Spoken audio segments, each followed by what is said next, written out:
I'd like to first thank ISAS for this opportunity to address such a gathering here. I'm not sure it's a great idea because to follow both Binod and Ravi is very tough, and I must congratulate them for their outstanding area and the way they addressed as being outstanding catalysts. But I'm coming from a different point of view. I think they talked about bankable projects. And I think both of them mentioned India in that area. And what I'm going to say, just 3-4 minutes, about why India is a bankable area, even though we have our difficulties. We noticed some of the questions in the morning also about infrastructure and where it's happening in India. So let me quickly give you a brief snapshot of the rapid changes taking place with the new government in place, not new anymore, it's 2.5 years. India has expanded, luckily, at a healthy rate. The rate is quite good, and it's 7.6% based on strong fundamentals, which have been there for a long time. Our government, as our chairman said, is driving crucial initiatives in the mission mode. One is Make in India, Digital India, and very importantly, Skill India. Ease of doing business is becoming, it's still 131. We've improved 10 notches ever since the World Bank report came out. But we're working on it. I think some of the problems in India is not with the central government, it's the state government. Because ease of doing business is much more reduced to states in this area. Our FDI inflows, where India needs a lot of foreign direct investments, have expanded by 23% the last year. It's about $55 billion, which basically reflects some investor confidence in India. But I think it is important to note what Ravindra Menon said, that we have to improve at doing business, the ease of doing business in India, and have to be more transparent. And this is something CII is working with the government on this area. I think India's growth story will continue to be driven by internal demand. That's, as again Dr. Binod said, Mr. Binod said that unlike other countries in South Asia, India has a large internal demand, so that's helping us to a large extent. Now, I think over the next 20 years, I think this can continue. I think Chairman also said, what is industry doing in transforming society? Now, I think skilling India is something which India is doing. That new jobs in India are not, in the world, in fact, are not the same as what were there before. I think that's where Digital India, Skilling India are working together. That the population entering the market in the next 10 years is quite heavy. The demographic dividend can be either an advantage or a disadvantage. And we need to train these young people quickly in digital initiatives, because no longer are they earlier things like lathe operation, but now you need to work on CNC and digital initiatives in this area.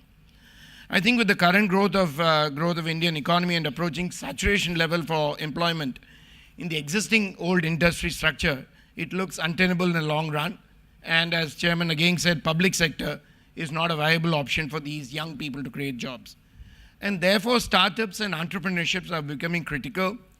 And this is something which government industry associations like CII and government are working together in starting an entrepreneurial ecosystem to create more startups. And I think this is, for example, even in schools, they at the 10th standard and 11th standard, 17 and 18, entrepreneurship is an area which we've introduced to bring this area. Diverse range of start sectors, Mr. Binod again said, talked about Alibaba, talked about Airtel, talked about areas. So new industry initiatives are coming up. And, just as an example, we had less than 400 startups during year 2010 and 2011. And last year, it was over 5,000 new startups. So that is an area where it's been growing exponentially in the last few years and will continue to grow. And I think we have a lot of investment coming in that area. Again, in innovation entrepreneurship, each state is being catalyzed and made to work with their industry areas. And many progress states like Kerala, Andhra and South and Gujarat have already announced indigenous state level policies on entrepreneurship and startup. So that is a fillip which is happening. Skilling, I mentioned earlier, according to the National Skill Development Corporation, about 120 million additional skill force will be required in 24 sectors such as logistics, automobiles. And as I said, these are new skills, not the old type of skills there. So even finding training, finding people to train these people are becoming difficult. There's something working on. The other area is where development is happening. There's a lot of initiatives going on between industry and technologies. And then, for example, CII works with the DSTC, Department of Science and Technology, in a Global Innovation and Technology Alliance, which we're taking also global. This is the first, I think, collaborative industrial R&D program. The other area is primary education. As I said, the world is changing, therefore, even at the primary education level, we need to bring change. And therefore, a lot of areas, apart from improving quality education in India, we're also bringing new studies coming into India, entrepreneurship, biology, biotechnology, a number of areas. Chairman also mentioned CSR is not a requirement, but something which is a necessity. I think government, apart from charging this 2%, which is a very controversial 2% R&D, but that has innovated, that has made people start thinking as a catalyst and start doing Swachh Bharat, which is cleanliness in India. A lot of toilets are being built at homes and other areas. So I think just in general, I'm bringing out what initiatives are happening in India. A number of initiatives taken by CII and by bodies like CII in working in government, in changing the mindset of government. I think the most important area is transparency, and this is something CII is working with government. It's going to take a long time, but we're working on it. As Ravindran said, you can't give it up. You have to keep on trying this area. Finally, one question which came up in the morning is diaspora and what is Indian industry doing to help the diaspora area. I think one initiative, again, Industry Association, I'm using CII, is running a unique corporate intern program for students of foreign universities to come to Indian companies. This year, we've had almost 280 applications received from all over the world coming into this area. What I hope to have done is given you a basis of what's happening in India and how industry is helping through an association, Indian industry to grow, especially in a competitive world where not only as Mr. Binod said, SARC is one area, but I think we are really in global competition. So we have IT companies coming out here, and therefore I think the whole idea of industry coming together with government is to bring more investment into India and bring more diaspora investment into this country. Once again, I thank ISAS for giving me this opportunity. Happy to answer any questions. Thank you. Thank you. You were spectacular. You were spectacular. I should have mentioned before I kicked off, I've been asked not to introduce the panelists because the bio is available to you. But it's interesting that we have a good mix because we represent a range of geographies and a range of industries. And you will get the, and of course, Mr. Kumar represents CII, so it's a bunch of different industries. And so you will get a perspective which is refreshingly different. And so to move quickly to our next speaker, I think Manohar, you're on next. Thank you. Great stuff. Thank you. Appreciate it. So good afternoon, ladies and gentlemen. A few words on Ascender Singbridge, the company that I represent. It is a leading provider of urban and business space solutions, spanning townships, mixed developments, and business and industrial parks. We have assets under management of about US $15 billion. We are headquartered in Singapore. We have projects in 29 cities across 10 countries in Asia. Now, many of these developments are in collaboration with local authorities and partners with complementary capabilities. As a company, we believe in the philosophy that you should not only do well for your shareholders, but also do good for the societies that you are operating in. Now, South Asia in general and India in particular is a strategic market for Ascender Singbridge. We are perhaps the Singapore company with the most established presence in India. We went to India some 21 years ago and developed the first IT park in Bangalore in the Whitefield area. This project has set a benchmark for IT parks in India and has played a big part in the development of Bangalore as an IT hub. As Ravi pointed out, doing business in India is not a walk in the park. My predecessors tell me stories about how many times they almost walked out in those first 10 years.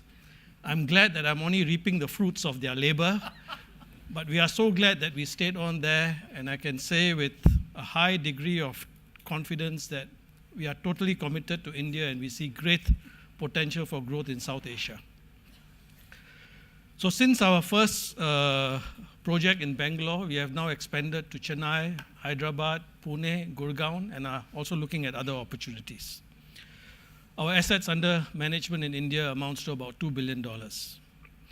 So I would say that we are perhaps the most integrated foreign developer in India today, and we are also very proud of the fact that we have got a local team in India running our operations, and I would say that that is also a key reason for our success. 9 years back, we listed Ascendas India Trust in Singapore, the first Indian property trust to be ever listed anywhere in the world. And the reason why we succeeded again is that we had very good advice, we worked very well with the government, and above all, we were resilient. We did not allow short-term difficulties to sway us away from our long-term objectives. Some people said we were foolhardy, but I hope history proves them wrong. So in short, we have a significant presence in India, and South Asia is of great interest to us. Our future is closely intertwined with that of South Asia. I will change tacks a little bit, and Piyush was talking about how technology is changing the way businesses are run. Digitalization has made companies, has given companies the opportunity to be international from the first day. How is digitalization affecting a company like Ascendas Singbridge? We are seen as quite a boring old economy company, bricks and mortars. But I'll tell you this, that what is happening in digitalization, what is happening in the area of Internet of Things is going to have profound impacts on us. And we always remind ourselves that we better be ready for this.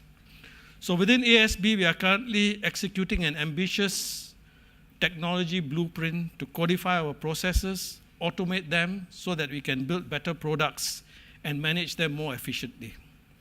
Some examples, we are providing value-added services for our tenancies by applying sensors and analytics, which have become much more cheaper in the last 5 years. And we are creating various apps for this purpose. We are taking real-time feedback and predictive analytics for facilities management. We are designing for maintainability and sustainability using smart technologies. And we are employing big data and data analytics to optimize space utilization. Now, all this that I've said is still at a very early stage, and we see this whole area having a big impact even for an old company like a property developer. And as I said, we have to be very conscious about the changes because there are potential disruptors in this sharing economy, and we should not allow ourselves to be disrupted. Another major trend that we are seeing and that will impact us is that many Asian economies, and South Asia is no exception to that, are pushing for entrepreneurship-led growth. And I think we have heard about this whole morning today. Hence, not only established companies, which are a majority of our clients today, but young entrepreneurs are defining traditional business models. So the question for us is, how do we reach out and engage these entrepreneurs and young startups who could not only be our customers, but also our technology providers in the future? We feel we have an interesting role to play here, given our wide Asian footprint, customer base of some 2,600 companies, and strong government linkages. Let me just share some of these initiatives. Recently, we have launched an accelerator program called Air Maker. It's not hot air, it's good air, in partnership with the Singapore Infocoms Development Authority and a Chinese company based in Shenzhen, to support the development of startups seeking to grow and develop in Asia. Going back to my earlier point, that many of the startups that are coming up today, it's not only about growing in your own market and then growing international, but growing international from day one. So that is our focus, especially for companies in the Internet of Things space. We are also partnering with our local university, NUS, to site a deep technology hub in the Singapore Science Park. Through this alliance, we aim to create a vibrant community within Singapore Science Park, comprising startups, corporates, research partners, and academia. In Bangalore, in our IT park in Bangalore, we have started working with a company called Kalari Capital to encourage startups to set up within our park. And we have also started a program where startups are pitching to our multinational clients in Bangalore. So this is a very exciting space for us, still at the early stages, but if there are startups who are keen on working with us, I welcome you to contact us. Finally, I want to share with our friends from ASP some ideas on our friends from the South Asia diaspora on areas where we think we can work together. As I mentioned, we have a wide footprint, and we would like to invite South Asian companies and startups who are keen to expand in Asia to come forward. We have had several examples of South Asian companies growing with us in Singapore, in China, but we see a lot more potential. We'd be glad to extend our linkages, the space that we have, and the government context that we have. So we think they are very exciting times, and we look forward to more cooperation. Thank you so much. Thank you. Thank you, Manohar. I think Manohar and Ascendus reflects a couple of things which I think we will come back and talk to in our panel discussion. One is this theme about integration and how can you actually make South Asia work together. And their presence in many of the countries in Asia is actually quite informative in that regard. The other is the theme of innovation. This whole thing of how do you take and drive modern technology to reimagine the world, and particularly in something as prosaic as township and industrial park building. That's another important part of the story, and perhaps we can come back and talk to that again in a minute. Going back to the panel, reflecting the fact that most of the people in the panel are friends, and actually most of them are our clients as well. In fact, Manohar, when you started talking about how you got the first Ascendus trust done, I thought you were going to do an advertorial for my bank because we were a big partner in getting that done. Since you didn't, I'll do it myself. But our next speaker, Shehzad Nasim, is also a client of ours. And I have to say, he's one of my favorite clients. And my favorite client, not just because he's got a great business and we love being a partner with him, but he's one of my favorite clients because he gets me the best mangoes from Pakistan. Thank you.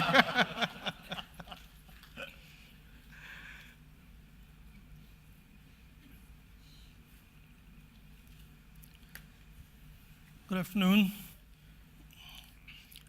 I must declare that I'm not in competition with the first two speakers. I think we all know that the governments, entrepreneurs, and infrastructure play a critical role in the economic development of any country. Why? Because the governments create the conducive policies. Entrepreneurs, like the ones who convert a potential bus terminal into an airport, generate new and innovative ideas, create new businesses, and lead the change, sometimes despite the governments. Infrastructure, of course, is a key to the movement of goods and services and is critical to the economic development of any country. According to the World Bank, I think South Asia is the fastest growing region in the world. So therefore, there are plenty of opportunities in terms of infrastructure, energy, education, and healthcare. It's also a well-known fact, but less realized, that the economic cloud is the only cloud in the world that works. In fact, the political cloud of any country or region is directly proportional to its economic strength. So that's the area where we should be focusing on. This is also a single factor that improves the life of its people. According to the World Bank, South Asia currently spends only about 3.5% of its GDP into infrastructure, whereas in order to harness its full potential, South Asia needs to spend 7.5% of its GDP, which means South Asia needs to double its infrastructure spending. So what does that mean? That means there'll be plenty of opportunities in the area of infrastructure. In fact, if you look at the global infrastructure ranking of South Asian countries, it's much lower than their GDP ranking.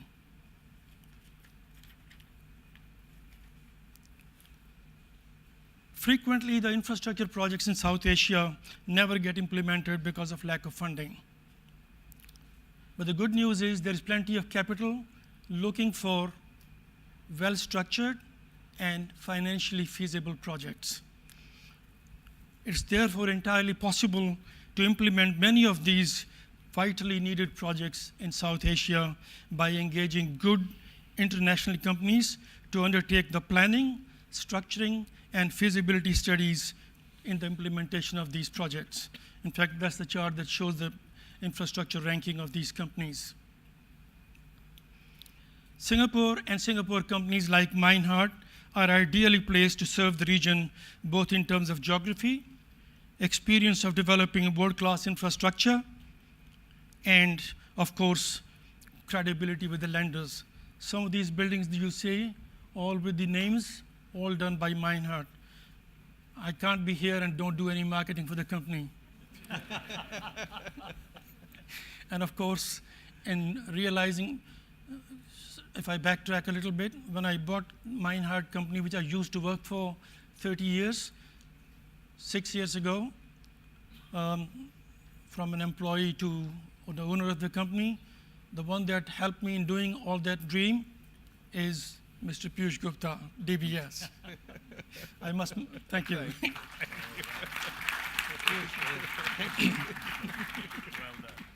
The second big hurdle in funding these projects is the lack of suitable regulatory environment to support these infrastructure projects, because these projects have long lead period.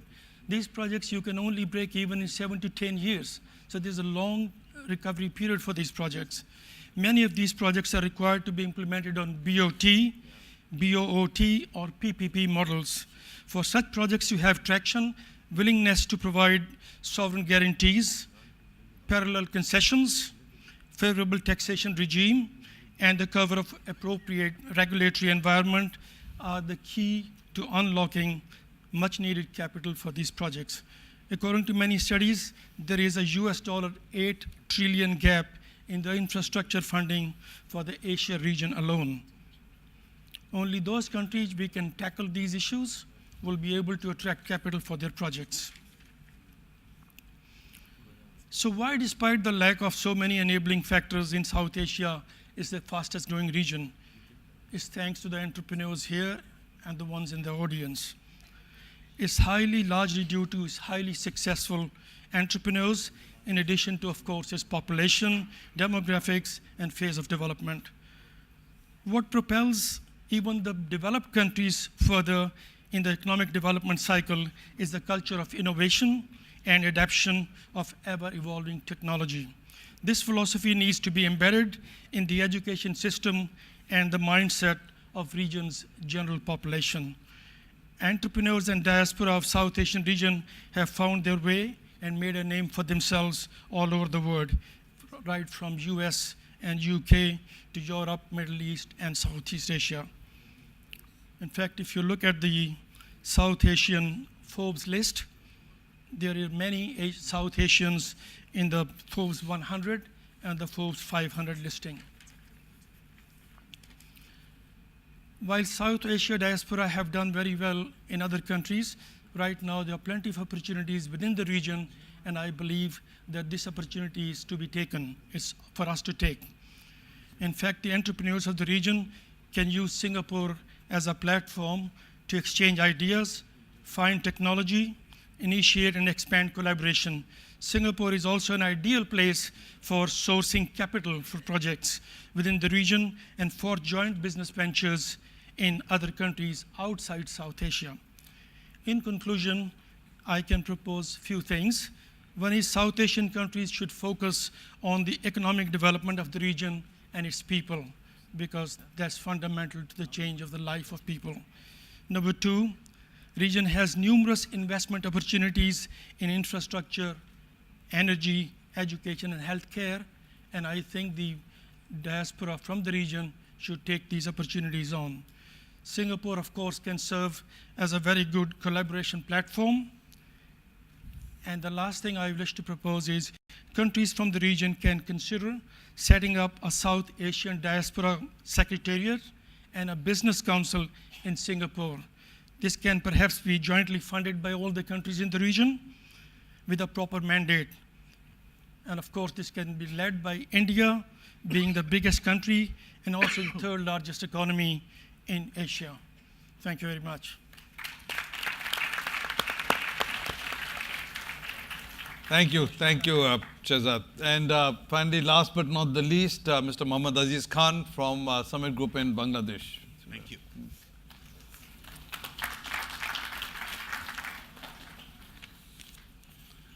A very good afternoon. It's not easy to be talking after all these brilliant minds over here, but it's great to be amongst these brilliant minds. Thank you very much, Institute of South Asian Studies. The word IS is something that I don't want to use. Institute of South Asian Studies. It's mind-boggling to hear all the things that I have heard today morning and today, and I am very grateful to be here. Singapore is an amazing place. I was here back in 1974, and it didn't seem much different from my ancestral place, Faridpur, and this Singapore. So I thought, okay, it's Faridpur and Singapore. But then in 2008 and 7 and 8, when I was here, it was amazing, the vibrancy of Singapore, the way the Singapore has developed, the way the founders of Singapore has moved a country is out of history. There is no country in the world that has done as good as Singapore has done. And I'm very pleased that today I am also a PR of Singapore and being able to stay here. So thank you. I think we should all give a hand to Singapore and ISAS.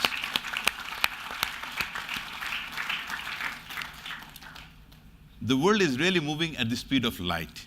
Imagine all of us sitting over here, and I see some of them taking photographs, including my brother who is taking my photograph. This would be instantly available in Dhaka, Bangladesh. And all around the world, this can be telecast live. You also see deaths live nowadays, sadly. But at this conjuncture of time, it is the mind that is the thought, that is the combination, the synergy of all the people thinking together that can be brought together. That is what has made Singapore so great. That is the integration that we need in order to develop South Asia. South Asia, unfortunately, with its 1.7 billion people, 3.4 billion hands are wanting to work hard. They're wanting to do something. They want to improve their life. And that is possible. That is possible today because of this huge opportunity this digital era has brought us. The communication ability, the thought, instant exchange of thought, the congregation of great minds, the great minds that we see in Singapore or that we see in the United States or in China. And it is our time, private sector time, as Mr. Vinod has said, others have said, it is the private sector time. The world has accepted democracy. The world has accepted free market economy, meritocracy. In a free market economy, things are done by private sector. Today, what we see over here has been done by private sector. The light that we see has been done by GE's founder. What is his name? I forgot the name. GE won't forgive me for that. Edison. Edison was the founder of that. The flight, Wright brothers, communication, Bell, again, Graham Bell. And the computer age, Microsoft's Bill Gates, Apple's Steve Jobs, Alibaba, that was mentioned, Infosys. They are the new harbingers of wealth, the new harbingers of ideas and thoughts and changes in the world. So it must be us, private sector, who must come forward. And it is possible. It is possible because not only because of digital age, Look at the cost of money. There is no cost of money. There are places where they're giving. Germany has just issued a bond which is with negative interest rate. Capital is what you require for infrastructure, and infrastructure is what is necessary to develop South Asia. We must integrate to create our infrastructure. Geographically, this whole region is together, so the infrastructure must be together. How private sector can help? Private sector can help because the technology is coming at the speed of light. Wealth can be brought over here if people trust us. That is where Singapore comes. I have come to Singapore to list in Singapore. Thank you, Piyush. Thank you, DBS. They are supporting. International Finance Corporation is supporting. Asian Development Bank is supporting. All over the world, people are wanting to support how to help us, how to help South Asia. We must support each other. Somebody was talking about the political desire that we are in. We must remove that. Our private sector would be able to remove that desire. Summit has done that. A case study is Bangladesh, where the public-private partnership with Bangladesh Power Development Board. Back in 1998, we built the first power project in Bangladesh, a 115 megawatt power project with Wärtsilä, a European company, supporting us. Today, we generate 1,500 megawatts of electricity in a 10,000 megawatt grid. With the support of IFC, Asian Development Bank, technology coming from GE, technology coming from Alstom, technology coming from all over the world. And yet, financial hub, capital of this place has become Singapore. We lay fiber optics. The fiber optic line goes from, we have laid fiber optics all over Bangladesh, but also connected northeastern states of India with the main part of India. What a big trust. Tata Communication and Airtel are the two companies that have connected. They have allowed us to connect via Chennai and Mumbai to the rest of the world.